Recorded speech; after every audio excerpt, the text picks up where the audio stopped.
Во всей этой истории вызывает большое сомнение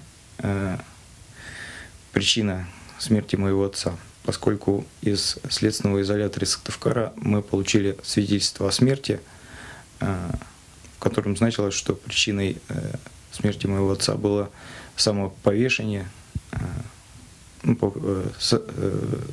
самоудушение путем повреждения органов шеи. Зная моего отца, я исключаю такую причину смерти, поскольку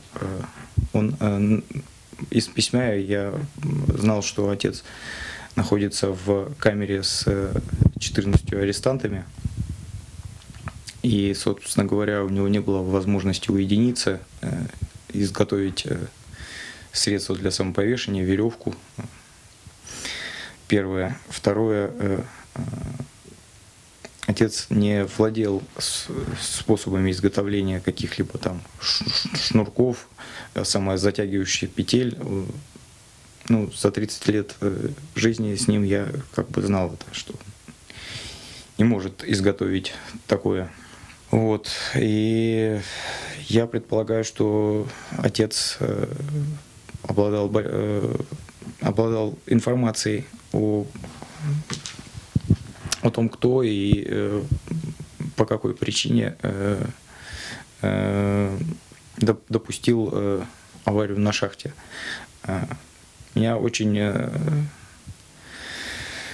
практически убило, что в средствах массовой информации утверждается, что мой отец был виноват в том, что погибли люди, поскольку он не имел прямого отношения к обеспечению безопасности на шахтах. Он работал в трудовой инспекции, а на момент аварии на шахте.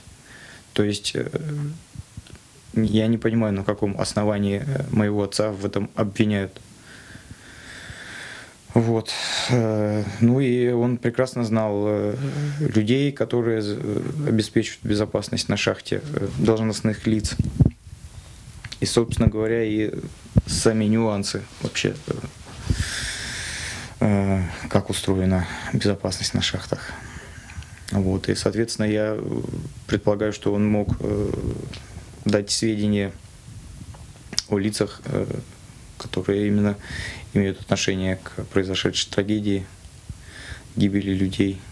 И вполне возможно, что чтобы эта информация не выплыла на свет в процессе следствия, его решили убить.